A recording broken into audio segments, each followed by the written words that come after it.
everyone, welcome back to TechLog YouTube channel. Today for this video I will be showing you how you can download and install Pinterest.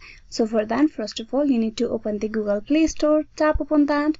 Once you're at the Google Play Store, you need to tap on the search bar and type in Pinterest.